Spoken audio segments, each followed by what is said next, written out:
നമസ്കാരം.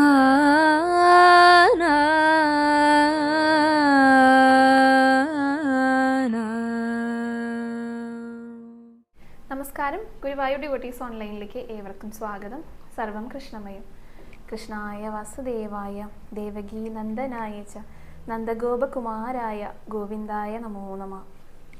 ഇന്നത്തെ വീഡിയോയിൽ നമ്മൾ പറയാനായിട്ട് പോകുന്നത് ഭഗവാന്റെ നാമകരണമാണ്.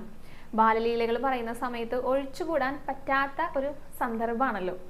അപ്പോൾ ഭഗവാന് കൃഷ്ണൻ എന്നുള്ള പേര് എങ്ങനെയാണ് ലഭിച്ചത്, ആ പേരിൻ്റെ അർത്ഥം എന്താണ്, അതൊക്കെയാണ് കേട്ടോ ഇന്ന് നമ്മൾ പറയുന്നത്. അതോടൊപ്പം തന്നെ ഇന്നത്തെ വീഡിയോയിൽ ഗുരുവായൂരപ്പൻ്റെ ഇന്നലത്തെ അലങ്കാരം പറയുന്നുണ്ട്. ഇന്നലെ നമ്മുടെ ഉണ്ണി വൃന്ദാവനത്തിൽ ഓടി കളിച്ചുകൊണ്ടിരിക്കുക. അകത്തൊന്നല്ല കേട്ടോ, പുറത്തേക്ക് ഇറങ്ങിയിട്ട് മുറ്റത്തേക്ക് ഇറങ്ങിയിട്ടാണ് കളിക്കുന്നത്. കയ്യിലൊരു പട്ടമൊക്കെ ഇങ്ങനെ പറത്തിക്കൊണ്ട്. അതേപോലെ തന്നെ ഗണപതിക്കും ഭഗവതി അമ്മയ്ക്കും അയ്യപ്പനും ഒക്കെ നല്ല രസമുള്ള അലങ്കാരങ്ങൾ തന്നെയായിരുന്നു. അതെല്ലാം വഴിയേ പറയാം, വീഡിയോ മുഴുവനായിട്ട് കാണാൻ ശ്രമിക്കുക. അപ്പോൾ നമുക്ക് ആദ്യം തന്നെ ഗുരുവായൂരപ്പൻ്റെ ഇന്നലത്തെ അലങ്കാരം പറഞ്ഞുകൊണ്ട് തുടങ്ങാം കേട്ടോ. ഇന്നലെ നമ്മുടെ ഗുരുവായൂരപ്പൻ്റെ അലങ്കാരം എന്ന് പറയുന്നത് ശരിക്കും ബാലലീല തന്നെയായിരുന്നു കേട്ടോ. അതായത് അമ്പാടിയിൽ മുറ്റത്തേക്ക് ഇറങ്ങിയിട്ട് ഓടി കളിച്ചുകൊണ്ടിരിക്കുക. കയ്യിലൊരു പട്ടമൊക്കെ പിടിച്ചിട്ടുണ്ട്. ആ പട്ടം ഇങ്ങനെ പറത്തിക്കൊണ്ട് അവിടെ ഓടി കളിക്കുന്ന ആ ഒരു ഉണ്ണിക്കണ്ണനായിട്ടായിരുന്നു ഇന്നലെ ചാർത്തിയിട്ടുണ്ടായിരുന്നു കേട്ടോ. ഇടത്തെ കയ്യിലാണ് ആ പട്ടത്തിൻ്റെ അറ്റം, അതായത് ആ നൂല് പിടിച്ചിരിക്കുന്നത്. വലത്തെ കയ്യിൽ പൊന്നോടക്കുഴൽ ഇങ്ങനെ പിടിച്ചിട്ട് ഒരു വലത്തെ കാലിങ്ങനെ ഉയർന്നിട്ടാണ് ചാർത്തിയിരിക്കുന്നത്, ഇടത്തെ കാല് നിലത്ത് കുത്തിയിട്ട്. അപ്പോൾ ഓടുകയായിരിക്കണം, ഓടി കളിക്കുകയായിരിക്കണം നമ്മുടെ ഉണ്ണി. അങ്ങനെയായിരുന്നു കേട്ടോ ഇന്നലെ അലങ്കാരം ഉണ്ടായിരുന്നത്. നല്ല രസത്തിൽ തന്നെ, നല്ല ഭംഗിയിൽ ചാർത്തിയിട്ടുണ്ടായിരുന്നു. കാണാൻ തന്നെ നല്ല രസമുണ്ടായിരുന്നു കേട്ടോ ഇന്നലത്തെ അലങ്കാരം. നല്ല പെർഫെക്ഷനായിട്ട് ചാർത്തുന്നതൊക്കെ ഞാൻ മുൻപ് പറയാറില്ലേ, പ്രിന്റ് ചെയ്തതുപോലെയൊക്കെ നമുക്ക് തോന്നുന്നത്. അകലെ എന്തോ നോക്കുമ്പോൾ അത്രയും രസമായിട്ട് ചാർത്തിയിട്ടുള്ള ഒരു അലങ്കാരമായിരുന്നു. 2 തിരുമുടിമാലകൾ ഉണ്ടായിരുന്നു കേട്ടോ ഇന്നലെ ഭഗവാന്. ആദ്യത്തേത് മുഴുവനും വെളുപ്പ് നിറത്തിലുള്ളതായിരുന്നു, അതായത് നന്ദ്യാർവട്ട പൂക്കൾ കൊണ്ടായിരുന്നു അത് മുഴുവനായിട്ട് കോർത്തിട്ടുണ്ടായിരുന്നത്. രണ്ടാമത്തെ തിരുമുടിമാലകളിലെ വെളുത്ത താമരയുണ്ട്, തെച്ചിയുണ്ട്, തുളസിയുണ്ട്. ഇത് മൂന്നും ഇങ്ങനെ ഇടവിട്ട് ഇങ്ങനെ കോർത്തിട്ടുള്ളതായിരുന്നു. പിന്നെ ഒരു ഉണ്ടമാല ഉണ്ടായിരുന്നു. ആ ഉണ്ടമാലയും ധാരാളമായിട്ട് ഇങ്ങനെ ആ വെളുത്ത നന്ദ്യാർവട്ട പൂക്കൾ കൊണ്ട് കോർത്തിട്ടുള്ളതായിരുന്നു കേട്ടോ. താഴേക്ക് ആ പാദങ്ങളുടെ അവിടേക്ക് എത്തുമ്പോൾ മാത്രം കുറച്ച് തുളസിയും കൂടെ കോർത്തിട്ടുണ്ട്. അതിന് നടുക്കാണ് നമ്മുടെ ഉണ്ണി ഓടി കളിക്കുന്നുണ്ടായിരുന്നു. നല്ല ഭംഗിയിൽ ചാർത്തിയുണ്ടായിരുന്നു. 3 പീലി തിരുമുടിയൊക്കെ ആയിട്ടായിരുന്നു. നെറ്റിയിലൊരു ഗോപി തിലകമുണ്ട്, കാതുകളിൽ വലിയ കാതുപൂക്കളുണ്ട്. നന്നായിട്ട് പുഞ്ചിരിച്ചുകൊണ്ടാട്ടോ നമ്മുടെ ഉണ്ണി നിൽക്കുന്നത്. 3 മാലകളൊക്കെ അണിഞ്ഞിട്ടുണ്ട്. ആ ആദ്യത്തെ മാലയുടെ ഭാഗത്തായിട്ട്, വളയം പോലത്തെ മാലയുടെ ഭാഗത്തായിട്ടും ഒരു ഗോപി തിലകമുണ്ട്. പിന്നെ കൈവളകളും തോൾവളകളും ഒക്കെ അണിഞ്ഞിട്ട് പട്ടൊക്കെ നല്ല ഭംഗിയിൽ ചാർത്തിയുണ്ട് കേട്ടോ. അതിൻ്റെ നൂലാണ് ഇടത്തെ കയ്യിൽ ഇങ്ങനെ പിടിച്ചിരിക്കുന്നത്. വലത്തെ കയ്യിൽ പൊന്നോടക്കുഴലും പിടിച്ചിട്ടുണ്ട്. അരയിൽ കിങ്ങിണിയൊക്കെ നല്ല രസമായിട്ട് കാണുന്നുണ്ട് കേട്ടോ. പട്ടുകോണൊക്കെ ചുറ്റിയിട്ട് ആ കുഞ്ഞിക്കാലുകളിൽ നല്ല ഭംഗിയിൽ കാൽത്തളകളൊക്കെ അണിഞ്ഞിട്ട് നല്ല രസമായിട്ട് ചാർത്തിയിട്ടുള്ള മിടുക്കനായിട്ടുള്ള ഒരു ഉണ്ണിയായിരുന്നു ഇന്നലെ ശ്രീലകത്തുണ്ടായിരുന്നു കേട്ടോ. അപ്പോൾ എല്ലാവരും നമ്മുടെ പൊന്നുണ്ണിയെ, ആ ഓടിക്കളിച്ചുകൊണ്ടിരിക്കുന്ന ആ പൊന്നുണ്ണിക്കണ്ണനെ മനസ്സിൽ ഇങ്ങനെ ധ്യാനിച്ചിട്ട് നന്നായി തൊഴുത് പ്രാർത്ഥിച്ചോളൂ കേട്ടോ. അങ്ങനെ ഗുരുവായൂരപ്പനെ തൊഴുതിട്ട് നേരെ ഗണപതിയുടെ അടുത്തേക്കാണ് കേട്ടോ എത്തിയത്. ഗണപതിക്ക് ഇന്നലെയും മഞ്ഞപ്പട്ട് തന്നെയായിരുന്നു. അരയിലൊരു ചുവന്ന പട്ടുകൊണ്ട് ഇങ്ങനെ ചുറ്റിയിട്ടുണ്ട്. ആ തുമ്പിയിൽ ഒരു ലഡുവും കൂടെ പിടിച്ചിട്ടുണ്ട് കേട്ടോ. തുമ്പിക്ക് മുകളിലായിട്ട് നെറ്റി തടത്തിൽ 2 പൊട്ടുകളുണ്ട്. ഒരെണ്ണം സ്വർണ്ണപ്പൂവ് ഇങ്ങനെ ഒട്ടിച്ചിരിക്കുകയാണ്, ഒരെണ്ണം ഒരു ഗോപി തിലകാണ് കേട്ടോ. പിന്നെ കഴുത്തിലെ ഒരു കാശുമാല അണിഞ്ഞിട്ടുണ്ട്. 2 കാതുകളിലും സ്വർണ്ണപ്പൂക്കൾ ഇങ്ങനെ വെച്ചിട്ട് ഗണപതിയുടെ ആ വലിയ കിരീടമാണ് ശിരസിൽ അണിഞ്ഞിരിക്കുന്നത് കേട്ടോ. അങ്ങനെ നല്ല സന്തോഷത്തോടെ കൂടിയിരിക്കുന്ന ഉണ്ണി ഗണപതിയായിരുന്നു. അപ്പോൾ എല്ലാവരും ഗണപതിയെയും ഒന്ന് നന്നായി തൊഴുത് നമസ്കരിച്ചോളൂ. എല്ലാവരും ഒന്ന് ഏത്തുവിട്ടോളൂ കേട്ടോ ഗണപതിയുടെ മുന്നിലെ. ഇനി നമ്മൾ ഭഗവതി അമ്മയുടെ അലങ്കാരമാണ് കേട്ടോ പറയാനായിട്ട് പോകുന്നത്. ഭഗവതി അമ്മയ്ക്കും ഇന്നലെ ചുവന്ന പട്ടായിരുന്നു, പട്ടുടയാടയായിരുന്നു ഉണ്ടായിരുന്നത്. നിറയെ സ്വർണ്ണ തിളക്കത്തോട് കൂടിയിട്ടുള്ള ഉടയാടയായിരുന്നു കേട്ടോ. ഭഗവതി അമ്മയുടെ മുഖത്തിന് ചുറ്റുമായിട്ട് ഒരു സ്വർണ്ണ വലയം പോലെ ഉണ്ടായിരുന്നു. കാരണം ആ കാതുകളിൽ 2 സ്വർണ്ണപ്പൂക്കൾ വെച്ചിട്ടുണ്ട്. പിന്നെ ഇങ്ങനെ ചുവടെ ആ മുഖത്തിൻ്റെ താഴെയായിട്ട് സ്വർണ്ണ പൊട്ടുകൾ ഇങ്ങനെ ഒട്ടിച്ച് വെച്ചിരിക്കുക. അതേപോലെ തന്നെ ആ ചെവിക്ക് മുകളിലൂടെ നെറ്റിത്തടത്തിൽ മുഴുവനായിട്ടും സ്വർണ്ണപ്പൂക്കൾ ഇങ്ങനെ ഒട്ടിച്ച് വെച്ചിരിക്കുക. അപ്പോൾ ആ സ്വർണ്ണത്തിൻ്റെ ഒരു വലയത്തിനും നടുക്കാണ് നമ്മുടെ ഭഗവതി അമ്മയുടെ മുഖം ഉണ്ടായിരുന്നത് കേട്ടോ. അപ്പോൾ തന്നെ ഒരു പ്രത്യേക ഭംഗിയുണ്ടല്ലോ കാണാനായിട്ട്. അതേപോലെ തന്നെ കിരീടത്തിന് പകരമായിട്ട് ഒരു സ്വർണ്ണപ്പൂവാണ് ഒട്ടിച്ച് വെച്ചിരിക്കുന്നത്. അങ്ങനെയാണ് ഇന്നലെ ഭഗവതി അമ്മയ്ക്ക് അലങ്കാരം ഉണ്ടായിരുന്നു കേട്ടോ. നല്ല ഭംഗി ഉണ്ടായിരുന്നു ആ വിളക്കിൻ്റെ ശോഭയിൽ ആ കുഞ്ഞു മുഖം, ഭഗവതി അമ്മയുടെ മുഖമൊക്കെ കാണാനായിട്ട്. അപ്പോൾ എല്ലാവരും ആ ഒരു തിരുമുഖം മനസ്സിൽ ഇങ്ങനെ കണ്ടിട്ട് ഭഗവതി അമ്മയെ നന്നായി തൊഴുതോളൂ, നന്നായി പ്രാർത്ഥിച്ചോളൂ, ഒന്ന് നമസ്കരിച്ചോളൂ കേട്ടോ ഭഗവതി അമ്മയുടെ അടുത്ത്. ഇനി നമ്മൾ അയ്യപ്പനെ തൊഴാനായിട്ടാണ് കേട്ടോ പോണത്. അയ്യപ്പൻ ഇന്നലെ ഓറഞ്ച് തരത്തിലുള്ള ഒരു ഉടയാടയായിരുന്നു ഉണ്ടായിരുന്നു. നല്ല തിളക്കുണ്ടായിരുന്നു കേട്ടോ കാണാനായിട്ട്. 3 മാലകൾ അണിഞ്ഞിട്ടുണ്ട്. ഇത് കഴുത്ത് നിറച്ചും മാലകളാണ്. ഒരു വലിയൊരു മാല ഇങ്ങനെ നന്നായി ഇറക്കിയിട്ടിട്ടുണ്ട്. പിന്നെ ഒരു കാശുമാലയുണ്ട്. പിന്നെ വെളുപ്പും ചുവപ്പും കല്ലുകളോട് കൂടിയിട്ടൊരു മാലയുണ്ട്. അതുകൂടാതെ കുറച്ച് ചന്ദനം കൊണ്ട് ചാർത്തിയിട്ട് അതിന് നടുക്ക് ഒരു സ്വർണ്ണ പൂവ് ഇങ്ങനെ ഒട്ടിച്ച് വെച്ചിട്ടുണ്ട്. അപ്പം നല്ല തിളക്കാണ് കഴുത്തിൽ കാണാനായിട്ട് അയ്യപ്പൻ്റെ. പിന്നെ കാതുകൾ ഇങ്ങനെ പൊട്ടൊക്കെ വെച്ചിട്ട് ചുണ്ടൊക്കെ നന്നായി ചുവപ്പിച്ചിട്ട് നെറ്റിയിലും ഒരു പൊട്ട് വെച്ചിട്ടുണ്ട് കേട്ടോ. പിന്നെ കിരീടമാണ് ഇനി പറയാൻ പോണത്. ചന്ദ്രകലയുണ്ടല്ലോ, ചന്ദ്രകല ഇങ്ങനെ തല തിരിച്ചു വെച്ചിരിക്കുക. താഴോട്ട് അതിൻ്റെ കൂർത്ത അഗ്രം താഴോട്ടേക്ക് ആക്കിയിട്ട് അതിന് മുകളിൽ ഒരു മഴത്തുള്ളി പോലത്തെ തിലകം ഉണ്ടല്ലോ അയ്യപ്പനെ, അത് വെച്ചിട്ടുണ്ട്. അങ്ങനെയാണ് കിരീടം ഇന്നലെ ഉണ്ടായിരുന്നത് കേട്ടോ. അങ്ങനെ നല്ല ഗംഭീരമായിട്ട് ഒരുപാട് മാലകളൊക്കെ അണിഞ്ഞിട്ട് നല്ല തിളക്കത്തോട് കൂടിയിരിക്കുന്ന അയ്യപ്പനായിരുന്നു.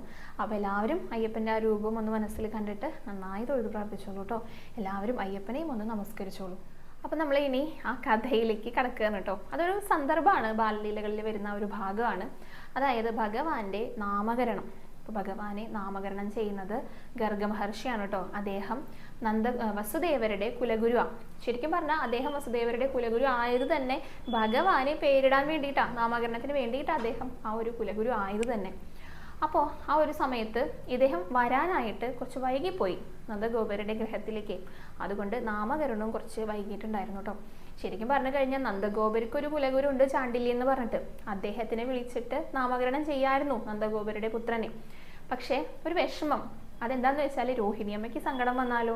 കാരണം രോഹിണി ഇപ്പോൾ വിചാരിക്കുകയാണ് തൻ്റെ കുഞ്ഞിൻ്റെ അച്ഛൻ ഇവിടെ ഉണ്ടായിരുന്നെങ്കിൽ അവനും പേരിടൽ ചടങ്ങ് നടത്തുമായിരുന്നല്ലോ എന്നുള്ള ആ ഒരു ചിന്ത, ആ ഒരു സങ്കടം രോഹിണി അമ്മയ്ക്ക് വരാതിരിക്കാൻ വേണ്ടിയിട്ട് കൂടിയാണ് ഇത്രയും ആ ഗർഗ മഹർഷി വരുന്നത് വരെ ഇങ്ങനെ നീണ്ടു പോയത് ഈ പേരിടൽ ചടങ്ങ്.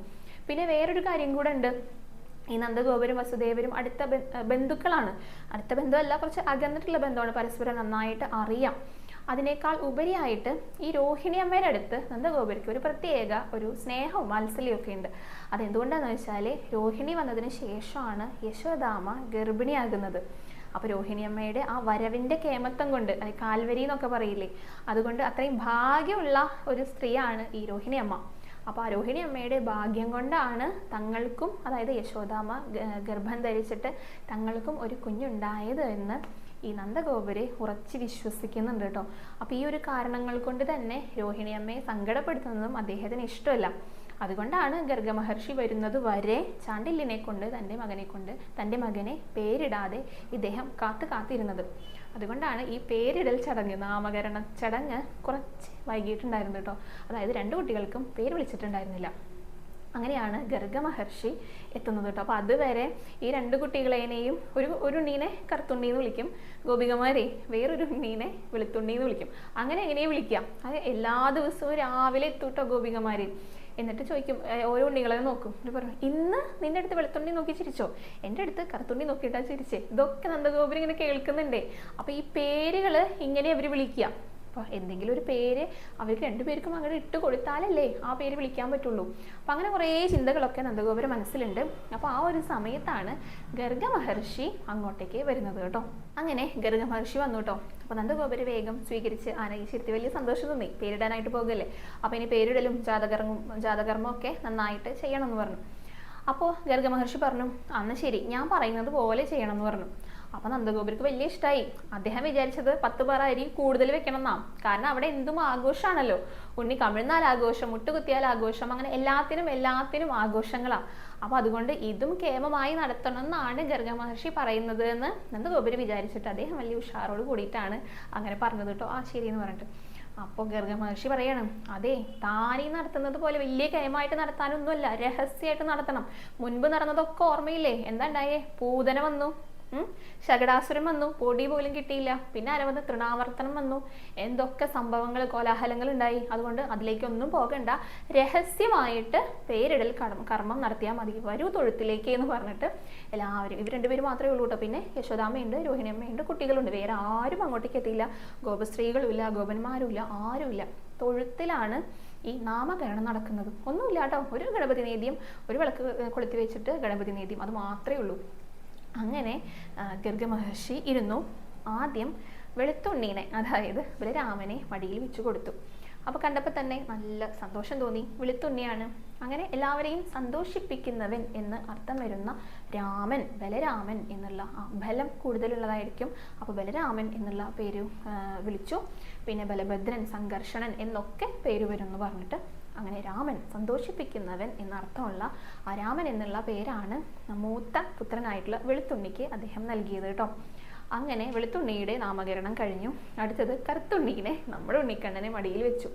മടിയിൽ വെച്ച പാടെ ഈ ഗർഗ മഹർഷിയുടെ നല്ല നീണ്ട് വളർന്നിട്ടുള്ള താടിയണി അതിനുള്ളിൽ കാലിടുന്നു, പിന്നെ കൈ കൊണ്ട് പിടിച്ച് വലിക്കണു. ഇതൊക്കെയാണ് നമ്മുടെ ഉണ്ണി ചെയ്യുന്നത്. കുറുമ്പൻ എന്ന് പറഞ്ഞാൽ വലിയ കുറുമ്പനാണല്ലോ. അപ്പോൾ ഈ താടിയുടെ ഉള്ളിൽ കാലിട്ടിട്ട് അതൊക്കെ ഇങ്ങനെ ഇളക്കുക, പിന്നെ കൈ കൊണ്ടൊക്കെ ഇങ്ങനെ പിടിച്ച് വലിക്കുക. അപ്പോൾ ഗർഗ മഹർഷിയാണെങ്കിലോ അദ്ദേഹം ഇങ്ങനെ ചിന്തിക്കുക എന്തായിരിക്കണം പേരിടേണ്ടതെന്ന്. കാരണം ആ പേരിനൊരു അർത്ഥം ഉണ്ടായിരിക്കണം, വിളിക്കാൻ എളുപ്പമുള്ള പേരായിരിക്കണം, പിന്നെ വളർന്നു വരുന്ന സമയത്ത് കുട്ടികൾക്ക് ഇഷ്ടപ്പെടുകയും വേണം. അപ്പോൾ ഇതെല്ലാം തികഞ്ഞ ഒരു പേരുണ്ടാവണമല്ലോ. അങ്ങനെ ഇരുന്ന് ഇങ്ങനെ ആലോചിക്കുന്ന സമയത്താണ് നമ്മുടെ ഉണ്ണി ആ താടി പിടിച്ച് ഒറ്റ വലി അങ്ങോട്ട് വലിച്ചത് കേട്ടോ. ഗർഗ മഹർഷി ഞെട്ടിപ്പോയി. അങ്ങനെ അദ്ദേഹം ഈ ഉണ്ണീനെ മടിയിൽ വെച്ചിരിക്കുന്ന ആ ഒരു സമയത്ത് ആനന്ദലബ്ധിയിലായിട്ട് ഇങ്ങനെ ഇരിക്കുന്ന ഒരു ഭാഗമാണ് എന്തായാലും ചെയ്യേണ്ടത്. കാരണം അത്രയും മഹത്വമുള്ള ആ ഒരു ഉണ്ണീനെ ഭഗവാനെ തന്നെയാണ് മടിയിൽ വെച്ചിരിക്കുന്നത്. അദ്ദേഹം ഇങ്ങനെ മുഴുകിപ്പോയി എന്നാ പറയുന്നത്. അപ്പോൾ എന്താ ചെയ്യേണ്ടത്, എന്താ പേരിടേണ്ടത്, എന്തായിരിക്കണം അർത്ഥം, ഇതൊക്കെ ഉണ്ണിക്ക് ഇഷ്ടാവുമോ എന്നൊക്കെ ഇങ്ങനെ ആലോചിച്ചിട്ട് അദ്ദേഹത്തിന്റെ ആ ഒരു ധർമ്മമാണല്ലോ ആ പേരിടൽ ചടങ്ങ്. അങ്ങനെ ഇങ്ങനെ ആലോചിച്ചിരിക്കുന്ന സമയത്ത് ഉണ്ണിക്ക് ദേഷ്യം തുടങ്ങി. എത്ര നേരം ഈ വെയിറ്റ് ചെയ്തിരിക്കണു, പേരൊന്നും ഇട്ടൂടെ എന്ന് വെച്ചിട്ട് ഉണ്ണി അപ്പോഴാണ് പിടിച്ച് വലിക്കണത് കേട്ടോ. വലിച്ച ഉടനെ അദ്ദേഹത്തിന് മനസ്സിലായി എന്താണ് പേരിടേണ്ടത് എന്ന്. കൃഷ്ണൻ, വലിക്കുന്നവൻ. ജഗതകർഷിത്വം വാ കൃഷ്ണനാമതേ വേദനോത്. അതായത് ജഗത്തിന്റെ സകല ദുഃഖങ്ങളും വലിച്ചെടുക്കുന്നവൻ, ആകർഷിക്കുന്നവൻ എന്നു പേരുള്ള കൃഷ്ണൻ എന്ന് നമ്മുടെ ഉണ്ണിക്ക് നാമകരണം ചെയ്യണം അദ്ദേഹം. അങ്ങനെ കൃഷ്ണൻ എന്നുള്ള പേര് വിളിച്ചു. അച്ഛനും അമ്മയ്ക്കും രോഹിണി അമ്മയ്ക്കും എല്ലാവർക്കും സന്തോഷമായി. 2 ഉണ്ണികളെയും അച്ഛനമ്മമാരെ ഏൽപ്പിച്ചു.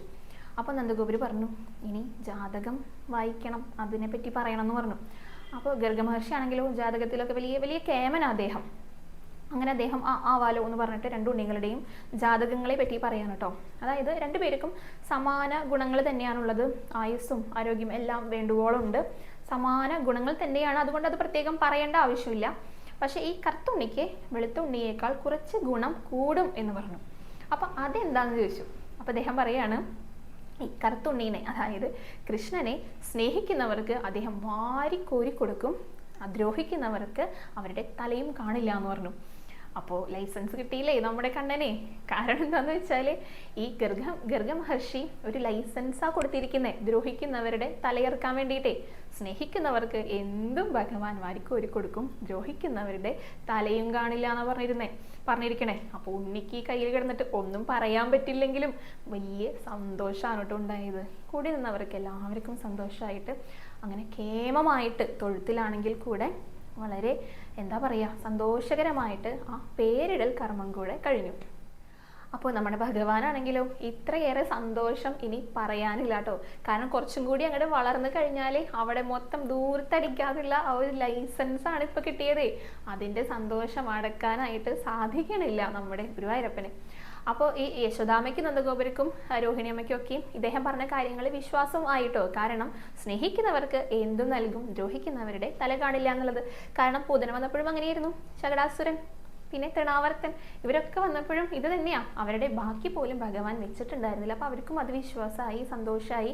ഇനിയിപ്പോൾ കുറച്ച് നേരം കഴിഞ്ഞാൽ ഭഗവാൻ തന്നെ വിചാരിക്കുകയാണ് ഗോപികമാരൊക്കെ വരും. അവർ വന്നു കഴിഞ്ഞിട്ട് അച്ഛൻ്റെ അടുത്തും അമ്മയുടെ അടുത്തും വിശേഷങ്ങളൊക്കെ ചോദിക്കും. അപ്പോൾ ഈ കാര്യങ്ങളൊക്കെ പറയും. അപ്പോൾ പിന്നെ ഒന്നും പറയണ്ട, എനിക്ക് എല്ലാത്തിനുള്ള ലൈസൻസായി. അപ്പോൾ ഈ ഒരു കാര്യം ചെയ്തു തന്ന ഗർഗ മഹർഷിക്ക് എന്തെങ്കിലുമൊക്കെ ഒന്ന് കൊടുക്കണ്ടേ. ഇപ്പോൾ നന്ദഗോപുരാണെങ്കിലും ഇപ്പോൾ ഒരുപാട് 2-3 കെട്ട് പട്ടും രത്നാഭരണങ്ങളും സ്വർണ്ണാഭരണങ്ങളും എല്ലാം കൊടുക്കും. പക്ഷെ അദ്ദേഹത്തിന് അതിൻ്റെ ആവശ്യമൊന്നുമില്ലല്ലോ. ഗർഗ മഹർഷി അദ്ദേഹം ഒരു മഹർഷിയല്ലേ. അദ്ദേഹമാണെങ്കിൽ വിഷ്ണു ഭഗവാനെ പോലെ അത്രയും തേജസ്സുള്ള ഒരാളാണെന്നാ പറയുക. വെളുത്ത വസ്ത്രം മാത്രമേ ധരിക്കുള്ളൂ. അപ്പം അങ്ങനെ ഒരു സാത്വികനായിട്ടുള്ള ഒരു വ്യക്തിക്ക് എന്തിനാ ഇത്രയധികം പട്ടുവസ്ത്രങ്ങളും ആഭരണങ്ങളൊക്കെ വേണ്ടത്? അതുകൊണ്ട് അതൊന്നും അദ്ദേഹത്തിന് ആവശ്യമില്ല. പകരം ഞാനൊന്ന് കൊടുക്കാം എന്ന് പറഞ്ഞിട്ട് ഗർഗ ഭാഗവതം രചിക്കാനുള്ള ഒരു ഭാഗ്യം അദ്ദേഹത്തിന് അനുവദിച്ചു കൊടുക്കുകയാണ്. തൻ്റെ മാത്രം കഥകൾ പറഞ്ഞുകൊണ്ട് തന്നെ പറയുന്ന ഒരു പുസ്തകം രചിക്കാനുള്ള ആ ഒരു ഭാഗ്യം ഗർഗ മഹർഷിക്ക് അനുഗ്രഹിച്ചു കൊടുക്കുകയാണ് ഭഗവാൻ. എപ്പോഴും അങ്ങനെയാണ്. ഗുരുവായൂരപ്പൻ അനുഗ്രഹിക്കുമ്പോൾ മാത്രമേ നമുക്ക് ഇതെല്ലാം തരാവുള്ളൂ. ഗുരുവായൂരപ്പൻ അനുഗ്രഹിക്കണം, നമുക്കത് ചെയ്യാനായിട്ട്. ഇത് ചെയ്തോളൂ എന്ന് പറഞ്ഞിട്ട് പറഞ്ഞാൽ മാത്രമേ നമുക്കത് ചെയ്യാനായിട്ട് സാധിക്കുള്ളൂ. അപ്പോൾ അങ്ങനെയാണ് ഗർഗ മഹർഷിക്ക് ഈ ഒരു അനുഗ്രഹം കൊടുക്കുന്നതും അദ്ദേഹം ഗർഗ ഭാഗവതം രചിക്കുന്നതും കേട്ടോ. എന്നിട്ട് അദ്ദേഹം ചടങ്ങുകളൊക്കെ കഴിഞ്ഞിട്ട് അവിടെ നിന്ന് പുറപ്പെട്ടു പോയി. അപ്പോൾ ഈ പറഞ്ഞതുപോലെ തന്നെ ഭഗവാൻ വിചാരിച്ചതുപോലെ തന്നെ കുറച്ച് നേരം കഴിഞ്ഞിട്ട് ആ വാതിലൊക്കെ മുട്ടി ഗോപികമാർ വന്നു, ഗോപന്മാർ വന്നു. എന്ത് ചടങ്ങാണ് ഇവിടെ നടക്കുന്നേ എന്നൊക്കെ കാര്യമായിട്ട് ആരാഞ്ഞു. അങ്ങനെ പറഞ്ഞു, ദേ ഗർഗ മഹർഷി വന്നിട്ടുണ്ടായിരുന്നു, മക്കൾക്ക് പേരിടൽ നടന്നു. ഒരാളുടെ പേര് ദേ കൃഷ്ണൻ എന്നാണ്, അതേപോലെ തന്നെ രാമൻ എന്നാണ് പേര്. അങ്ങനെ ഇവർക്കൊക്കെ വലിയ സന്തോഷമായി കേട്ടോ. അപ്പോൾ ഈ പേര് ചോദിക്കുന്ന സമയത്ത് രോഹിണിയമ്മ പറയുന്നുണ്ട് രാമൻ എന്നാണ് പേര് എന്നുള്ളത്. അപ്പോൾ ഗോപികമാർ ഒരു സ്ഥലത്ത് ഒരു ഭാഗത്തുനിന്ന് തുടങ്ങി രാമ രാമ രാമ രാമ എന്നിങ്ങനെ ചൊല്ലാൻ തുടങ്ങി കേട്ടോ. അപ്പുറത്ത് കൃഷ്ണൻ എന്നല്ലേ പേര്. അപ്പോൾ അപ്പുറത്ത് നിൽക്കുന്നവർ തുടങ്ങി കൃഷ്ണ കൃഷ്ണ കൃഷ്ണ കൃഷ്ണ എന്നിങ്ങനെ ചൊല്ലാൻ തുടങ്ങി. അങ്ങനെ ഇത് ചൊല്ലിയിട്ട് ഹരേ രാമ രാമ രാമ ഹരേ ഹരേ, ഹരേ കൃഷ്ണ കൃഷ്ണ കൃഷ്ണ ഹരേ ഹരേ എന്നുള്ള ആ മന്ത്രമായി തീർന്നു. ആ ഒരു സമയത്താണ് ഈ ഒരു മന്ത്രം ഉണ്ടായത് എന്നാണ് പറയപ്പെടുന്നത് കേട്ടോ. ഇതിൽ രാമരാമയിലെ ആദ്യത്തെ രാമ ശ്രീരാമനാണ്, സാക്ഷാൽ ശ്രീരാമനും. രണ്ടാമത്തെ രാമ സീതാദേവി ആണെന്നാണ് പറയാം. അതേപോലെ കൃഷ്ണയിലെ ആദ്യത്തെ കൃഷ്ണ ഭഗവാനാണ്, രണ്ടാമത്തേത് രാധാദേവിയാണ്, മഹാലക്ഷ്മിയാണെന്നും പറയാറുണ്ട് കേട്ടോ. അങ്ങനെ ഇരട്ട നാമങ്ങൾ ഈ രാമമന്ത്രം അല്ലെങ്കിൽ ഹരേ രാമ രാമ രാമ ഹരേ ഹരേ, ഹരേ കൃഷ്ണ കൃഷ്ണ കൃഷ്ണ ഹരേ ഹരേ എന്നുള്ള ഈ ഒരു മന്ത്രം ഈ ഒരു സമയത്താണ് ഉണ്ടായത്. ഇപ്പോൾ ഈ കലികാലത്തിലെ ചൊല്ലിക്കഴിഞ്ഞാൽ ജപിച്ചു കഴിഞ്ഞാൽ മോക്ഷം നൽകുന്ന ആ ഒരു മന്ത്രമായിട്ട്, അങ്ങനെ വളരെ കേമമായിട്ട് ഈ ഒരു മന്ത്രം പിന്നീട് അങ്ങോട്ട് ഗോപികമാരും ഗോപന്മാരും ഒക്കെ വൃന്ദാവനത്തിൽ ഇങ്ങനെ പാടി നടക്കുകയാണ്. നമുക്കെല്ലാവർക്കും പാടി നടക്കാം കേട്ടോ. ഈ ഒരു ഭാഗത്തോട് കൂടിയിട്ടാണ് നാരായണീയത്തിലെ ഈ ഒരു അധ്യായം, നാമകരണത്തിൻ്റെ അധ്യായം അവസാനിക്കുന്നത്. പിന്നെ അവിടെ നിന്ന് അങ്ങോട്ട് ബാലലീലകൾ തുടങ്ങുകയാണ് കേട്ടോ. അപ്പം നമുക്കും ബാലലീലകൾ തന്നെ പറഞ്ഞുകൊണ്ട് മുന്നോട്ട് പോകാം. അപ്പോൾ എല്ലാവരും കേൾക്കാൻ റെഡി ആയിട്ട് തന്നെ ഇരിക്കണമെന്ന് വിചാരിക്കുന്നുണ്ട്. ഇന്നത്തെ ഈ ഒരു കഥാസന്ദർഭം, നാമകരണത്തിൻ്റെ വിശേഷങ്ങൾ എല്ലാവർക്കും ഇഷ്ടമായിട്ടുണ്ടെങ്കിൽ നമ്മുടെ വീഡിയോയ്ക്ക് ചൂടായിട്ട് വന്നിട്ട് കമൻറ്റ് ചെയ്തോളൂ കേട്ടോ. ഇനി നമുക്ക് 2-3 ചോദ്യങ്ങൾ കൂടെ പറയാം കേട്ടോ. എൻ്റെ അടുത്ത് ഒരു ഭക്ത വാട്സപ്പിൽ ചോദിച്ചിട്ടുള്ള ചോദ്യമാണ്. മുൻപ് ഞാൻ വീഡിയോയിൽ നമ്മുടെ ഷോർട്ട് വീഡിയോ ആയിട്ട് ചെയ്തിട്ടുണ്ടായിരുന്നു കേട്ടോ, സന്താന ഗോപാല മന്ത്രത്തിനെ പറ്റിയിട്ട്. അത് എന്താണ് ആ മന്ത്രം, അത് ചൊല്ലിയാൽ എന്താണ് അതിൻ്റെ ഫലം വരുന്നതും കൂടെ പറഞ്ഞിട്ടുണ്ടായിരുന്നു. അപ്പോൾ ആ കുട്ടിയും ഇതുപോലെ വാട്സപ്പിലാണ് ചോദിച്ചത്. അപ്പോൾ എല്ലാവർക്കും കൂടെ ഒന്നും കൂടെ സന്താന ഗോപാല മന്ത്രത്തെക്കുറിച്ച് പറയാണ് കേട്ടോ.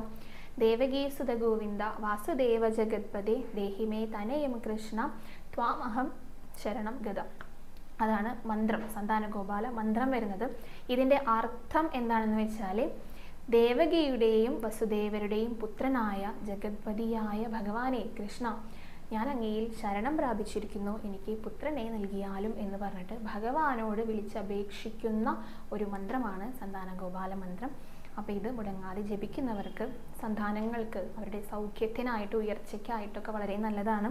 അതേപോലെ തന്നെ ഇതുവരെയും സന്താന സൗഭാഗ്യം കൈവരാത്ത ആ ഒരു ദമ്പതിമാർക്ക് ഈ സന്താന ഗോപാല മന്ത്രം മുടങ്ങാതെ ജപിക്കാൻ നന്നായി ഗുരുവായൂരപ്പൻ്റെ അടുത്ത് പ്രാർത്ഥിക്കുക. അപ്പോൾ തീർച്ചയായിട്ടും ഗുരുവായൂരപ്പൻ നമ്മുടെ ഭഗവാനെ പോലെ തന്നെ ഒരു കുഞ്ഞി കൃഷ്ണനെ നൽകി തീർച്ചയായിട്ടും അനുഗ്രഹിക്കുന്നതായിരിക്കും കേട്ടോ. ഇനി അശ്വിനി എന്നൊരു ഭക്ത ചോദിച്ച ചോദ്യമാണ് കേട്ടോ. കടങ്ങൾ തീരാനായിട്ട് എന്ത് വഴിപാടാണ് ഗുരുവായൂരപ്പനെ സമർപ്പിക്കേണ്ടതെന്നാണ് അശ്വിനി ചോദിച്ചിരിക്കുന്നത്. സാധാരണയായിട്ട് ഗുരുവായൂരപ്പനെ അവിൽ കൊണ്ടുവന്നിട്ടാണ് കേട്ടോ സമർപ്പിക്കാറുള്ളത്. അത് നമുക്ക് 2 തരത്തിൽ കൊണ്ടുവരാം. ഒന്ന്, നമുക്ക് വീട്ടിൽ നിന്ന് വരുമ്പോൾ വാങ്ങിക്കൊണ്ടുവന്നിട്ട് ഗുരുവായൂരപ്പനെ സമർപ്പിക്കാം. അപ്പോൾ ശ്രദ്ധിക്കേണ്ട ഒരു കാര്യം എന്താണെന്ന് വെച്ചാൽ, നന്നായി പാക്ക് ചെയ്തിട്ടുള്ള എക്സ്പയറി ഡേറ്റ് ഒക്കെയുള്ള ഗുണനിലവാരമുള്ള അവിൽ കൊണ്ടുവന്നിട്ട് സമർപ്പിക്കാനായിട്ട് ശ്രദ്ധിക്കുക കേട്ടോ. അത് ദിവസം മുൻകൂട്ടി പറഞ്ഞിട്ടുണ്ടായിരുന്നു. കാരണം കേട് വരുന്ന ഒരു സാഹചര്യം കണക്കിലെടുത്തിട്ടാണ് ഈ ഒരു കാര്യം പ്രത്യേകമായിട്ട് അറിയിച്ചിട്ടുണ്ടായിരുന്നു ഭക്തരെ. ക്വാളിറ്റിയുള്ള അവിൽ കൊണ്ടുവന്നിട്ട് സമർപ്പിക്കാം. ഇനി അതുകൂടാതെ നമുക്ക് കൗണ്ടറിൽ പോയിട്ട് ഷീറ്റാക്കാം കേട്ടോ. അതിൽ 25 രൂപയാണ് അതിന് തുകയായിട്ട് വരുന്നത്. അപ്പോൾ ഷീറ്റാക്കുകയാണെങ്കിൽ ഭഗവാന് നേദിക്കും.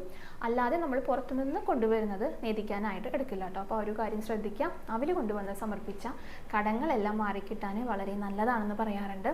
ഒപ്പം നന്നായി പ്രാർത്ഥിക്കാം. അവിടെയാണ് ഏറ്റവും പ്രാധാന്യമുള്ളത്, പ്രാർത്ഥനയ്ക്കാണ്. നന്നായി മനസ്സുരുകിയിട്ട് ഭഗവാനെ വിളിച്ചപേക്ഷിച്ച എന്താണെങ്കിലും ഭഗവാൻ നടത്തി തരും കേട്ടോ. ഭക്തിയോട് കൂടെയുള്ള പ്രാർത്ഥന ഗുരുവായൂരപ്പൻ കേൾക്കുന്ന തന്നെയാണ് കേട്ടോ പറയാറുള്ളത്. അപ്പോൾ നന്നായി പ്രാർത്ഥിച്ചോളൂ, കടങ്ങളെല്ലാം പെട്ടെന്ന് മാറ്റി തരട്ടെ ഗുരുവായൂരപ്പൻ. അപ്പോൾ ഇന്ന് ഇത്ര വിശേഷങ്ങളൊക്കെ ഉള്ളൂ. നന്നായിട്ട് എല്ലാവരും നാമം ജപിച്ചോളൂ കേട്ടോ, നാരായണ നാമം ജപിച്ചോളൂ. നമ്മുടെ വീഡിയോയ്ക്ക് ചുവടെയായിട്ട് കമൻറ്റ് ചെയ്തോളൂ. അപ്പോൾ എല്ലാവർക്കും നാമജപം നമ്മുടെ ജീവിതത്തിൻ്റെ തന്നെ ഒരു ഭാഗമായിട്ട് മുന്നോട്ട് കൊണ്ടുപോകാനായിട്ട് സാധിക്കട്ടെ. ഗുരുവായൂരപ്പനോട് കൂടുതൽ അടുക്കാനായിട്ട് സാധിക്കട്ടെ. അപ്പോൾ ഇന്ന് തൊഴാൻ പോയ വിശേഷങ്ങളും അലങ്കാരങ്ങളും കഥകളും ഒക്കെ ആയിട്ട് നാളത്തെ വീഡിയോയിൽ കാണാം കേട്ടോ. ഹരേ കൃഷ്ണ, ഹരേ ഗുരുവായൂരപ്പ. ഇന്നലെ നമ്മുടെ ഗുരുവായൂരപ്പൻ നല്ല മിടുക്കനായിട്ട് ആ അമ്പാടിയിൽ മുറ്റത്തൊക്കെ ഇറങ്ങി ഇങ്ങനെ കളിക്കുകയാണ് കേട്ടോ. കയ്യിലൊരു പട്ടത്തിൻ്റെ നൂലിങ്ങനെ പിടിച്ചിട്ടുണ്ട്. ആ പട്ടത്തിൻ്റെ ആ നൂലിൽ വരുന്ന